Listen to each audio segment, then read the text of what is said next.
നബി സല്ലല്ലാഹു അലൈഹി വസല്ലം തങ്ങളെ പറഞ്ഞു എന്ന് പറയുമ്പോ അത് കേട്ട് അനുസരിക്കാനുള്ള ഒരു മനസ്സ് വേണം.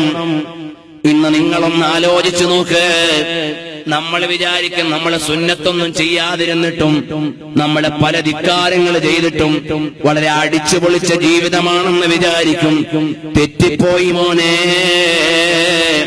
സയൻസ് ഒരുപാട് വളർന്നിട്ടും മനുഷ്യന്റെ ആരോഗ്യം സംരക്ഷിക്കാൻ സയൻസിന് കഴിയുന്നില്ല. ഒരു 10-30 കൊല്ലം മുമ്പ് ഇതുപോലൊരു സദസ്സിലുള്ള ആളുകളോട് നിങ്ങൾ നിത്യമായി മരുന്ന് കഴിക്കുന്ന എത്ര ആളുണ്ടെന്ന് ചോദിച്ചാൽ കുറഞ്ഞ ആളെ ഉണ്ടാവും. ഇന്ന് ഈ സദസ്സിനോട് ചോദിച്ചു നോക്ക്. പ്രഷറിന്, ഷുഗറിന്, കൊളസ്ട്രോളിന്, അതുപോലെ സന്ധിവേദന, കിഡ്നിക്ക് തകരാറ്, ഡിസ്കിന് കംപ്ലൈന്റ്, അസ്ഥിക്ക് തേയ്മാനം, ക്യാൻസർ, ട്യൂമർ, ഇതുപോലെയുള്ള എത്രയെല്ലാം രോഗങ്ങളാണ് ഇവിടെ വന്ന് പടർന്നു പിടിച്ചു പോയത്. അള്ളാഹു നമ്മളെ കാത്തുരക്ഷിക്കട്ടെ. ഉള്ളവർക്ക് അള്ളാഹു ശിഫാ നൽകട്ടെ. അള്ളാഹു മുത്തുനബി സല്ലല്ലാഹു അലൈഹി വസല്ലം ബർക്കത്ത് കൊണ്ട് ഈ മജ്ലിസിൽ ഒരുമിച്ച് കൂടിയവർക്ക് നീ ശിഫാ നൽകണേ റഹ്മാനെ. ഞങ്ങളുടെ ബന്ധുക്കൾക്ക് നീ ശിഫാ നൽകണേ റഹ്മാനെ. അള്ളാഹുവെ, ഞങ്ങളെ ആരെയും രോഗകാരണമായി കഷ്ടപ്പെടുത്തി കളയല്ലേ പടച്ചോനെ. നിങ്ങൾ ആലോചിച്ചു നോക്കി, എന്തെല്ലാം രോഗങ്ങളാണ് നാട് നീളെ. മൾട്ടി സ്പെഷ്യാലിറ്റി അമ്പരചുംബികളായ ഹോസ്പിറ്റലുകൾ വർദ്ധിക്കുകയാണ്. ആരോഗ്യം സംരക്ഷിക്കാൻ ഇവിടെ ആധുനിക ശാസ്ത്രത്തിന് കഴിയുന്നില്ല. ആയുസ് നിയന്ത്രിക്കാൻ കഴിയുന്നില്ല. ജനിക്കുന്നതിന് മുമ്പ് ഡയബറ്റിസ് ഉള്ള എത്ര മക്കളാണ്. ഇന്നത്തെ കാലത്ത് എത്ര മക്കളെയാണ് ഗർഭാശയത്തിൽ വെച്ച് കൊന്നുകളയുന്നത്. കാരണം ജനിക്കാനുള്ള കുട്ടിയുടെ ഹാർട്ടിന് കംപ്ലൈന്റ് ആണ്, കിഡ്നിക്ക് തകരാറാണ്, കരളിന് വീക്കമാണ്, ബ്രെയിനിന് ലീക്കാണ്.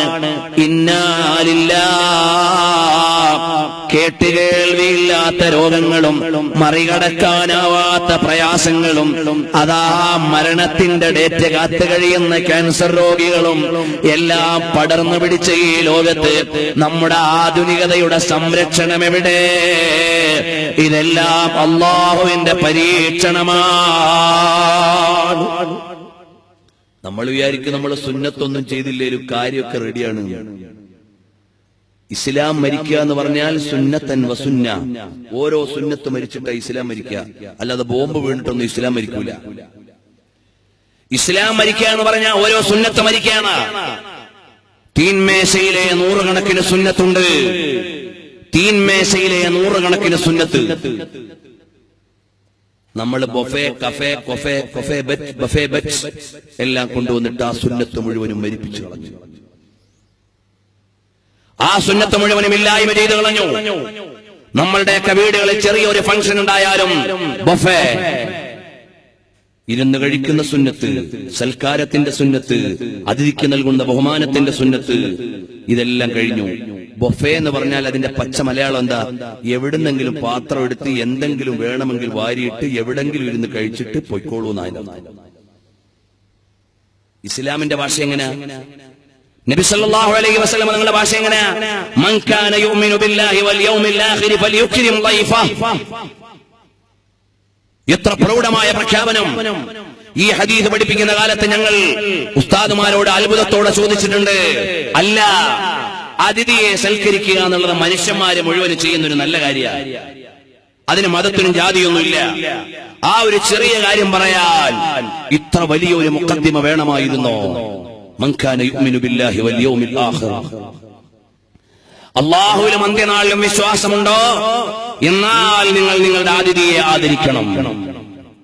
എന്തിനാണ് ഈ പ്രിഫേസ് ഉണ്ടായിരുന്നത്? എന്തിനാണ് ഈ ആമുഖം പറഞ്ഞത്? അവിടെയാണ് ഇപ്പോൾ നമ്മളെ വായിച്ചുകൊണ്ടിരിക്കുന്നത് ആധുനിക സംസ്കാരങ്ങൾ. പ്രിയമുള്ളവരെ, എല്ലാ ബഹുമാനങ്ങളും ബന്ധങ്ങളും കളഞ്ഞുപോയി.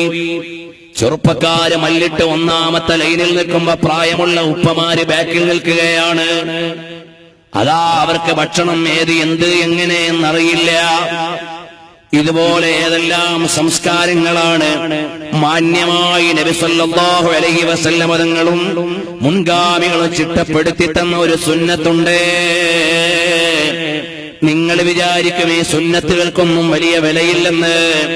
ഖാദിസിയ യുദ്ധത്തിന്റെ ആദ്യഘട്ടത്തിൽ ഒരു ചെറിയ പരാജയത്തിന്റെ ലാഞ്ചന വന്നപ്പോ സ്വഹാബത്ത് ചർച്ച ചെയ്യുകയാണ്, എന്തേ നമ്മൾ ഈ പ്രയാസം നേരിടുന്നത്? ഉടനെ അവര് പറയുകയാണ്, തറക്കിനാ സുന്നത്ത സിവാക്ക്. നമ്മുടെ ആരുടെയും കയ്യിൽ മിസ്വാക്കില്ല, അതുകൊണ്ട് മിസ്വാക്ക് ചെയ്യുന്ന സുന്നത്ത് എടുക്കാത്തോണ്ടായിരിക്കും പിറ്റേന്ന് ചെയ്ത ആദ്യത്തെ പണി മിസ്വാക്ക് വിതരണം ചെയ്യലാണ്. ഹദീസിന്റെ നിവേദനങ്ങളെ കുറിച്ച് നിരൂപണ ചർച്ചകൾ ഉണ്ടെങ്കിലും ഇത് വലിയൊരു പാഠമാണ് നമുക്ക് നൽകുന്നത്. നബി സല്ലല്ലാഹു അലൈഹി വസല്ലം തങ്ങളുടെ ചെറിയ ഒരു സുന്നത്തിന് പോലും സ്വഹാബത്ത് കാണിച്ച മൂല്യം. മിസ്വാക്ക് ചെയ്യുന്നത്, തുണി ഉടുക്കുന്നത്, ഇടത്തോട്ടുടുക്കുന്നത്, തലമറയ്ക്കുന്നത്, ഞെരിയാണിക്ക് മേലെ വസ്ത്രം ധരിക്കുന്നത്. മഹാനായ ഉമർ ഇബ്നുൽ ഖത്താബ് റളിയല്ലാഹു അൻഹു മിഹ്റാബിൽ നിന്ന് അടിവയറ്റിൽ കുത്തേറ്റിട്ട് വഫാത്തിന്റെ സമയം എണ്ണിക്കൊണ്ട് മദീനത്തെ പള്ളിയുടെ ചാരത്ത് കിടക്കുകയാണ്. വഫാത്തിന്റെ സമയം കാത്തു കിടക്കുക. എല്ലാവരും വരുന്നു ഉമർ ഇബ്നുൽ ഖത്താബ് തങ്ങളെ കാണാൻ. അതാ കാണാൻ വന്ന യുവാക്കളുടെ കൂട്ടത്തിൽ ഒരാൾ, അയാളുടെ തുണി ഞെരിയാണിക്ക് താഴെയാണ്. അപ്പോഴാണ് മഹാനായ ഉമർ ഇബ്നുൽ ഖത്താബ് റളിയല്ലാഹു അൻഹു അടിവയറ്റിൽ കുത്തേറ്റുകൊണ്ട് മരണത്തോട് മല്ലടിച്ച് കിടക്കുകയാണ്. ഇനി നിമിഷങ്ങൾ എണ്ണുകയാണ്.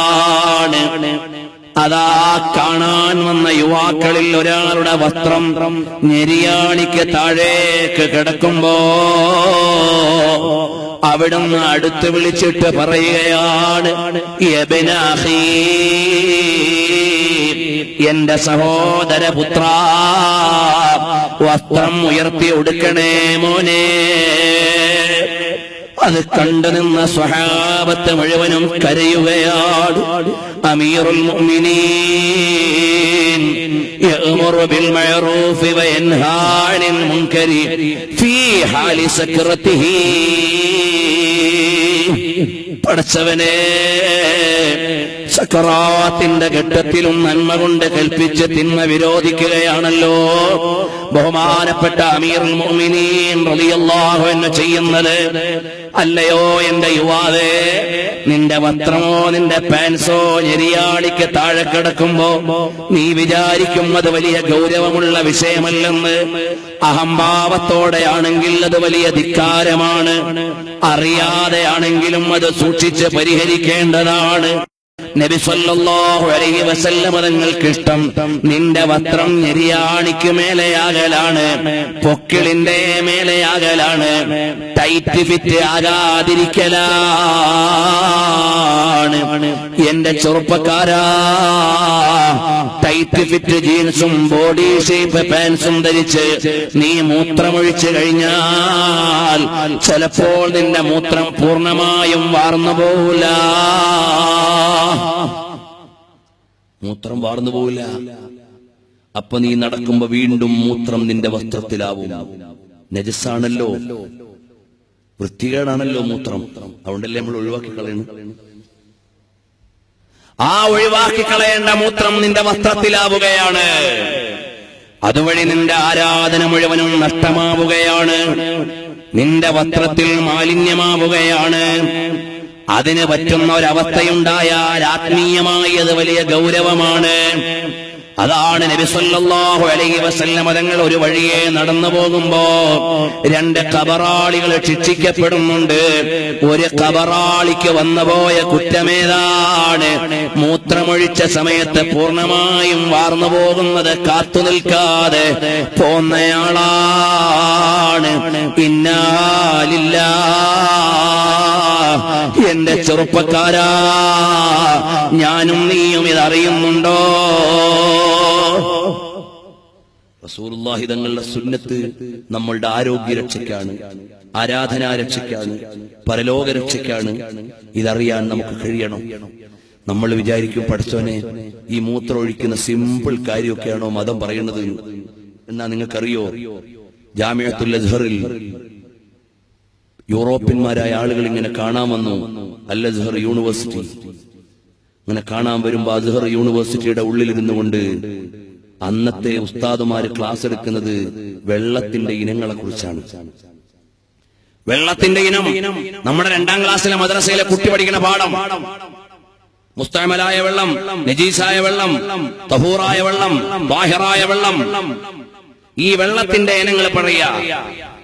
അപ്പൊ യൂറോപ്യൻസ് ഇങ്ങനെ നോക്കി നിന്നു. അല്ല, എന്താണ് ഈ ഡിസ്കസ് ചെയ്യുന്നത്? ഹദീസിന്റെ ഒരു ഗ്രന്ഥമുണ്ട് മുമ്പില്, എന്നിട്ട് വെള്ളത്തിന്റെ ഇനങ്ങൾ ചർച്ച ചെയ്യാണ്. ടിഷ്യൂ ഉപയോഗിച്ച് ശുദ്ധീകരണമല്ല, ശുദ്ധീകരണത്തിന് പകരം എന്തോ കാട്ടിക്കൂട്ടുന്ന യൂറോപ്യന്മാർക്ക് ഈ വെള്ളത്തിന്റെ ഇനങ്ങളെ കുറിച്ച് വല്ല ഡിസ്കഷനും അറിയോ? പക്ഷേ അവർക്ക് പുതുമ തോന്നി. അവരവിടെ നിന്നുകൊണ്ട് ചോദിച്ചു, അല്ല, നിങ്ങൾ ഈ വായിക്കുന്ന പുസ്തകം ഏതാണ്? നിങ്ങൾ ഈ ചർച്ച ചെയ്യുന്ന പാഠം ഏതാണ്? അതേ 1400 കൊല്ലങ്ങൾക്ക് മുമ്പ് ലോകത്തിന്റെ നേതാവ് സ്വല്ലല്ലാഹു അലൈഹി വസല്ലം തങ്ങൾ ഞങ്ങൾക്ക് കാണിച്ചു തന്ന മാർഗമാണ്. നമ്മൾ നിത്യേന ഉപയോഗിക്കുന്ന വെള്ളമുണ്ടല്ലോ, ആ വെള്ളത്തിന്റെ ഇനങ്ങളാണ്. ആ വെള്ളം എങ്ങനെയാണ് ശുചീകരണത്തിന് ഉപയോഗിക്കേണ്ടത്? ബാക്ടീരിയകളെ തടയാൻ പറ്റുന്ന ലിമിറ്റുള്ള വെള്ളം എത്രയാണ്? ശുദ്ധീകരണത്തിന് പറ്റുന്ന പരിധിയുള്ള വെള്ളം എത്രയാണ്? ഇതെല്ലാം ഞങ്ങൾക്ക് പറഞ്ഞു തന്നത് 1400 കൊല്ലങ്ങൾക്ക് മുമ്പ് ഹബീബായ തങ്ങളാണ്. ഖുർആൻ പറഞ്ഞില്ലേ, അഫറഅയ്തുമുൽ മാഅ അല്ലദീ തശ്റബൂൻ അഅൻതും അൻസൽതുമൂഹു മിനൽ മുസ്നി അം നഹ്നുൽ മുൻസിലൂൻ. ഖുർആന്റെ ചോദ്യമാണ്. ഖുർആന്റെ ചോദ്യ. എത്ര വിശാലമാണ് നമ്മുടെ മതം, എത്ര ബൃഹത്താണ് നമ്മുടെ കർമ്മശാസ്ത്രം, എത്ര പ്രൗഢമാണ് നമ്മുടെ അനുഷ്ഠാന രീതികൾ. ഖുർആന്റെ ചോദ്യം ലോകത്തോട് മുഴുവൻ, അഫറഅയ്തുമുൽ മാഅ അല്ലദീ തശ്റബൂൻ, നിങ്ങൾ കുടിക്കുന്ന വെള്ളത്തെ കുറിച്ച് നിങ്ങൾ ആലോചിച്ചിട്ടുണ്ടോ? ഇതാരോടാ ചോദ്യം? ടു ഓൾ ഹ്യൂമൻ കൈൻഡ്, എല്ലാവരോടും ചോദിക്കാം, നിങ്ങളെ കുടിക്കുന്ന വെള്ളത്തെ കുറിച്ച് നിങ്ങൾ ആലോചിച്ചിട്ടുണ്ടോ? നമ്മുടെ കുട്ടികൾ വിചാരിക്കും 2 ഹൈഡ്രജനും 1 ഓക്സിജനും കൂടിയതാണ് ഒരു മൊളിക്യൂൾ വാട്ടർ, അല്ലെങ്കിൽ ഒരു തന്മാത്ര ജലം. മോനെ, അങ്ങനെ കുറെ ഹൈഡ്രജനും ഓക്സിജനും കൂട്ടിയിട്ട് ആരും ഉണ്ടാക്കിയതല്ലത്. അള്ളാഹ് ഇറക്കിയ വെള്ളത്തിലെ 2 ഘടകങ്ങൾക്ക് സയന്റിസ്റ്റുകൾ പേരിട്ടു. 1 is hydrogen, another is oxygen. ഇനി നാളെ ഏതെങ്കിലും സയന്റിസ്റ്റുകൾ വന്നിട്ട് ഹൈഡ്രജൻ അല്ല അതിന് വേറെ പേര് പറഞ്ഞാൽ അത് നമ്മൾ പഠിക്കണം. അതേ ഉള്ളൂ അതിന്റെ അർത്ഥം. വെള്ളം ഇറക്കിയത് അവരാരും അല്ല, അള്ളാഹുവിന്റെ ചോദ്യമാണ്. നിങ്ങൾ കുടിക്കുന്ന വെള്ളത്തെ കുറിച്ച് നിങ്ങൾ ആലോചിച്ചിട്ടുണ്ടോ? അൻസൽതുമൂഹു മിനൽ മുസ്നി അം നഹ്നുൽ മുൻസിലൂൻ, മേഘത്തിൽ നിന്ന് ഈ വെള്ളത്തെ ഇറക്കിയത് നിങ്ങളാണോ നമ്മളാണോ? എന്ത് തുറന്ന ചോദ്യമാണ്. നമ്മുടെ നാട്ടിലെ ഏതെങ്കിലും ചാനലുകാരുടെ അർത്ഥമറിയാത്ത ചോദ്യം പോലെയാണോ? കാര്യമറിയാത്ത ഇന്റർവ്യൂ പോലെയാണോ? അല്ല, ലോകത്തിന്റെ ആലോചനയുടെ മാറ് പിളർന്നിട്ട് ചോദിക്കാണ്, ആരാണ് ഈ വെള്ളം ഇറക്കണത്? നിങ്ങളാണെങ്കിൽ ഇപ്പൊ ഒന്ന് ഇറക്കിയേ, നിങ്ങളാണെങ്കിൽ ഇറങ്ങണമെന്ന് മുടക്കിയേ. ഇതാ ചോദ്യത്തിന്റെ രീതി. നിങ്ങളാണെങ്കിൽ നിങ്ങൾക്കിപ്പോ ഇറക്കാം, നിങ്ങളാണെങ്കിൽ ഇറങ്ങുന്ന സമയത്ത് തടയാം. കഴിയില്ല. അപ്പോൾ അല്ലാഹു സുബ്ഹാനഹു വ തആല നമുക്ക് തന്ന നിയമം, നിങ്ങളുടെ വെള്ളം എങ്ങനെയാണ് ഉപയോഗിക്കേണ്ടത്. അത് നിസ്സാരമായ വിഷയമല്ല, എല്ലാം ഗൗരവമേറിയ രീതിയിൽ. അപ്പോൾ നിങ്ങൾ വിചാരിക്കും, എന്റെ പുതിയ തലമുറയിലെ കൊച്ചുമക്കൾ അല്ലെങ്കിൽ അനുജന്മാര് വിചാരിക്കും, ഈ മൂത്രമൊഴിച്ച് ശുചീകരിക്കുന്നതിനൊക്കെയും ഇത്ര സുന്നത്ത് ശ്രദ്ധിക്കേണ്ടതുണ്ടോ? മോനെ, അതാ പുത്തനാശയക്കാരനായ ഒരാൾ, അയാൾ നബി സല്ലല്ലാഹു അലൈഹി വസല്ലം തങ്ങളുടെ ഒരു വാക്ക് കേൾക്കുകയാണ്. ഇദസ്തൈഖള അഹദുകും മിൻ നൗമിഹി ഫലാ യഗ്മിസ് യദഹു ഫിൽ ഇനാഇ ഹത്താ യഗ്സിലഹാ ഫഇന്നഹു ലാ യദ്രി ഐന ബാത്തത് യദഹു. ഇമാം ബുഖാരി ഉദ്ധരിച്ച ഹദീസാണ്.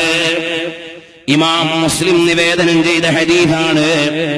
നബി സല്ലല്ലാഹു അലൈഹി വസല്ലം തങ്ങൾ പറയാണ്, നിങ്ങൾ ഉറക്കിൽ നിന്ന് ഉണർന്നാൽ വെള്ളപാത്രത്തിൽ നിങ്ങൾ കൈ കഴുകി ശുചീകരണം വരുത്താതെ പാത്രത്തിലുള്ള വെള്ളത്തിലേക്ക് നിങ്ങളുടെ കൈ ഇടാൻ പാടില്ല. കാരണം എന്തേ?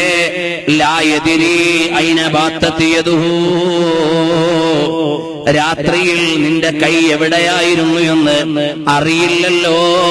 അവന്റെ കൈ ചിലപ്പോൾ രഹസ്യഭാഗങ്ങളിൽ തൊട്ടിട്ടുണ്ടാകാം, ചിലപ്പോൾ കല്ലുകൊണ്ട് ശുചീകരണം വരുത്തിയിട്ട് മാലിന്യത്തിന്റെ അംശങ്ങളുള്ള സ്ഥലങ്ങളിൽ തട്ടിയിട്ടുണ്ടാകാം. അങ്ങനെ നിന്റെ കൈ മറ്റു പല തരങ്ങളിലും വ്യവഹാരം നടത്തിയിട്ടുണ്ടാകാം.